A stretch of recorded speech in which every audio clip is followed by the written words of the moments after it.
दोस्तों स्वागत है आपका आपके अपने YouTube चैनल ऑफिशियल लैंड सामान्य ज्ञान जीके में। तो दोस्तों आज के इस वीडियो में हम लोग पढ़ेंगे सौरमंडल। ठीक है, तो इस वीडियो में हम लोग इमेजेस की सहायता से समझेंगे और बहुत ही बेहतरीन ढंग से इसमें बताने का प्रयास किया गया है। तो वीडियो में अंत तक बने रहिएगा। यदि हमारे चैनल में नए हैं तो चैनल को सब्सक्राइब कर लीजिएगा। ठीक है, साथ ही वीडियो को लाइक कर दीजिए। और हम लोग इन एक सीरीज की तरह चला रहे हैं जिसमें हम लोग वर्ल्ड ज्योग्राफी को पढ़ रहे हैं और हम लोग RRB, NTPC, group D, railway, banking इन एग्ज़ामों को टारगेट लेकर टॉपिक को कर रहे हैं। ठीक है, तो जो पिछला वीडियोस था हमारा तो उसमें हम लोगों ने पढ़ा है वर्ल्ड ज्योग्राफी का जो टॉपिक है ब्रह्मांड को, उसको हम लोग डिस्कस किए हैं। तो यदि आप वीडियो को नहीं देखे हैं तो ज़रूर देखिएगा। और आज के इस वीडियो में हम लोग पढ़ेंगे सौरमंडल को। ठीक है, तो सौरमंडल से आने वाले जितने भी प्रश्न हैं इस वीडियो को देखने के बाद आपका बनने लगेंगे। तो चलिए शुरू करते हैं। सौरमंडल सूर्य के चारों ओर चक्कर लगाने वाले विभिन्न ग्रहों, क्षुद्र ग्रहों, धूमकेतुओं, उल्काओं तथा अन्य आकाशीय पिंडों के समूह को सौरमंडल कहते हैं। यानी कि सूर्य जो है उसके चारों ओर जितने भी ग्रह हैं ये सभी चक्कर लगाते हैं। क्षुद्र ग्रह हैं, कई सारे क्षुद्र ग्रह हैं जो कि सूर्य के चक्कर लगाते हैं, चारों ओर चक्कर लगाते हैं।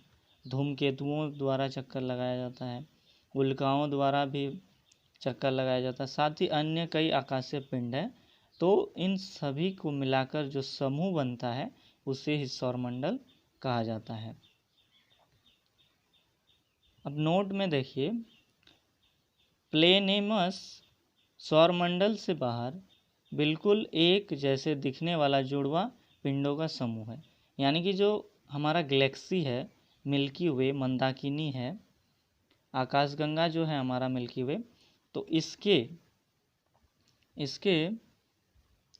ठीक बाहर यानी कि जो सौरमंडल है ये मान लिया जाए हमारा सौरमंडल है जो कि मंदाकिनी में है, और इसी के जैसा जुड़वा पिंडों का एक समूह है और ये एक ही जैसा दिखता है। तो प्रश्न बनते हैं कि सौरमंडल का जुड़वा पिंडों का समूह को क्या कहते हैं, तो वो है प्लेनेमस। ठीक है, अब हम लोग समझते हैं सूर्य को, तो जो कि हमारा सौरमंडल का प्रधान है। तो सूर्य को समझिए, सूर्य सौरमंडल का प्रधान है। सूर्य एक गैसीय गोला है जिसमें हाइड्रोजन 71%, हीलियम 26.5% एवं अन्य तत्व 2.5% होता है। यानी कि जो हमारा ये सूर्य है यह एक गैस का गोला है, गैसीय गोला है। यानी कि ये पूरा गैस से बना हुआ है जिसमें हाइड्रोजन गैस की मात्रा है 71% और हीलियम गैस की मात्रा है 26.5% और अन्य तत्व है इसमें 2.5%। ठीक है, और सूर्य का केंद्रीय भाग क्रोड कहलाता है। यानी कि जो सूर्य का सबसे केंद्र का भाग होता है इसे क्रोड यानी कि कोर कहते हैं।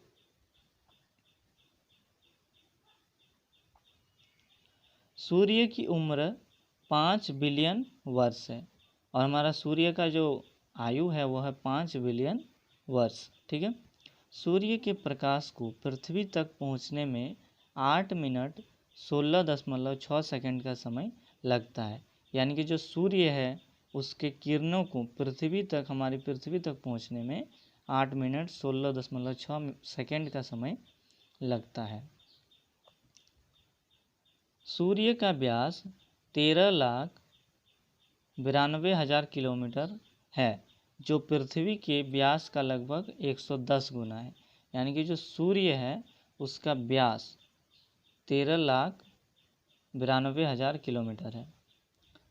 अब हम लोग देखेंगे सौरमंडल के पिंड। तो सौरमंडल में कौन कौन से पिंड है, तो पार्थिव या आंतरिक ग्रह। तो जो जितने भी सौरमंडल के पिंड है, तो सबसे पहले हम लोग ग्रहों की बात करेंगे। जो हमारा 8 ग्रह है तो उनको डिस्कस करेंगे। तो 8 ग्रहों में पार्थिव ग्रह और आंतरिक ग्रह किसको बोलेंगे, तो जो पहला 4 ग्रह है सूर्य से दूरी के अनुसार, बुध, शुक्र, पृथ्वी और मंगल, तो ये जो 4 ग्रह है, इन 4 ग्रहों को मिलाकर कहा जाता है आंतरिक ग्रह या पार्थिव ग्रह। और जो अगला 4 है, अगला 4 जो है यानी कि ये 4 बृहस्पति, शनि, अरुण और वरुण को बृहस्पतिय ग्रह या बाह्य ग्रह कहा जाता है। ठीक है, यानी कि 4 जो है ये जो 4 है इनको कहा जाता है आंतरिक ग्रह, और अगला जो 4 है उन्हें कहा जाता है बाह्य ग्रह। ठीक है, अब हम लोग देख लेंगे ग्रहों का जो क्रम है तो क्या क्या है। तो सूर्य से दूरी के अनुसार ग्रहों का क्रम, यानी कि सबसे नज़दीक कौन है सूर्य का, तो बुध ग्रह सबसे सूर्य का निकट है। उसके बाद शुक्र है, फिर पृथ्वी, फिर मंगल है, इसके बाद बृहस्पति, फिर शनि, अरुण और सबसे अधिक दूरी पर है वरुण। यानी कि पृथ्वी का सबसे नज़दीकी ग्रह सूर्य का सबसे नज़दीकी ग्रह बुध ग्रह और सूर्य से सबसे दूर का ग्रह वरुण ग्रह। ठीक है, अब देखेंगे आकार के अनुसार ग्रहों का क्रम। तो आकार के अनुसार ग्रहों का क्रम है बृहस्पति, शनि, अरुण, वरुण, इसके बाद पृथ्वी, शुक्र, मंगल और बुध। तो ये आकार के अनुसार, यानी कि सबसे बड़ा ग्रह बृहस्पति और सबसे छोटा ग्रह बुध ग्रह।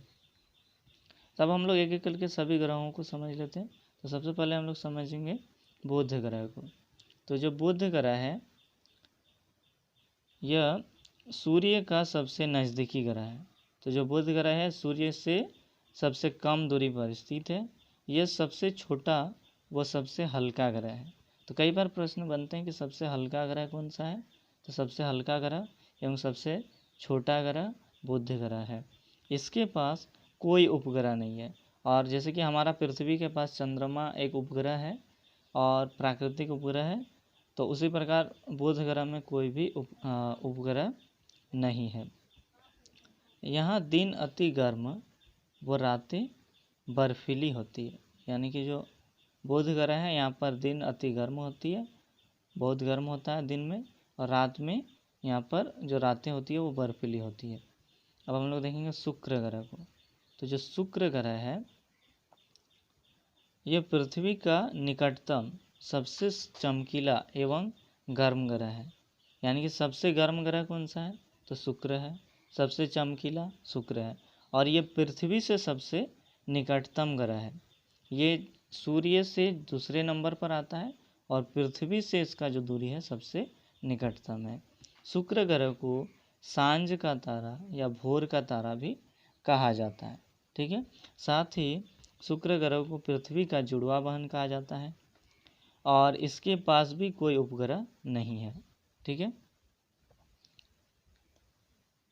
अब हम लोग बात करेंगे हमारा अपना पृथ्वी के बारे में। ठीक है, तो पृथ्वी जल की उपस्थिति के कारण इसे नीला ग्रह भी कहा जाता है। यानी कि जो पृथ्वी है इसे नीला ग्रह भी कहा जाता है। पृथ्वी का आकार 5वां सबसे बड़ा ग्रह है। ठीक है, तो आकार के अनुसार ये 5वें नंबर पर आता है। इसका एकमात्र उपग्रह चंद्रमा है और हमारा पृथ्वी के चारों ओर जो चक्र लगाते हैं जिसे हम चंदा मामा कहते हैं, वो हमारा एकमात्र उपग्रह है जो कि प्राकृतिक उपग्रह है। ठीक है, सौरमंडल का एकमात्र ग्रह है जिस पर जीवन है। तो यानी कि पृथ्वी ही एक ऐसा सौरमंडल का ग्रह है जिस पर जीवन का संभावना है। इसका विषुवतीय व्यास 12,756 किलोमीटर है। यानी कि जो पृथ्वी का जो विषुवत रेखा है तो इसकी लंबाई है 12,756 किलोमीटर। तो हम लोग देखेंगे मंगल ग्रह के बारे में। तो जो मंगल ग्रह है इसको समझ लेते हैं। मंगल ग्रह को लाल ग्रह कहा जाता है और इसका रंग लाल आयरन ऑक्साइड के कारण होता है। ठीक है, तो लाल ग्रह किसे कहा जाता है, मंगल को कहा जाता है। इसके 2 उपग्रह हैं, एक है फोबोस और एक है डीमोस।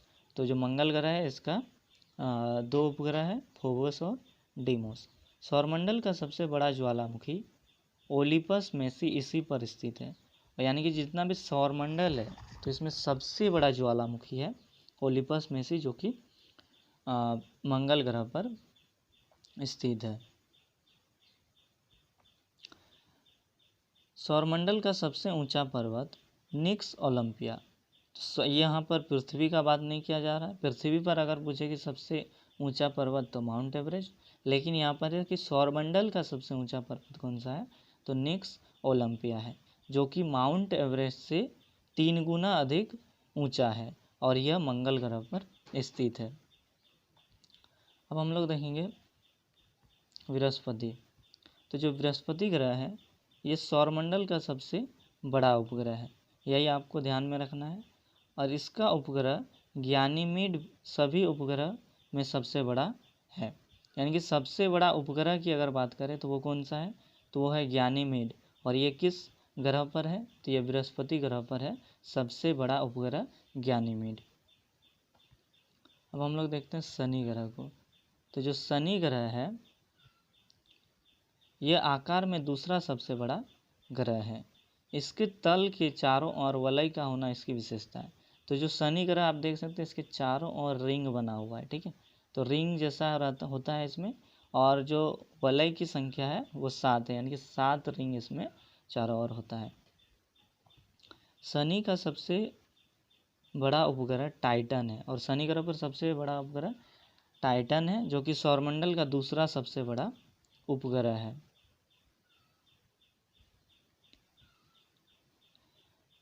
तो अब हम लोग आगे देखते हैं। तो यदि आपको वीडियो पसंद आ रही है तो आप वीडियो को लाइक कर दीजिए, शेयर कर दीजिए, साथ ही चैनल को सब्सक्राइब कर लीजिए। तो अब हम लोग देखते हैं अरुण ग्रह को।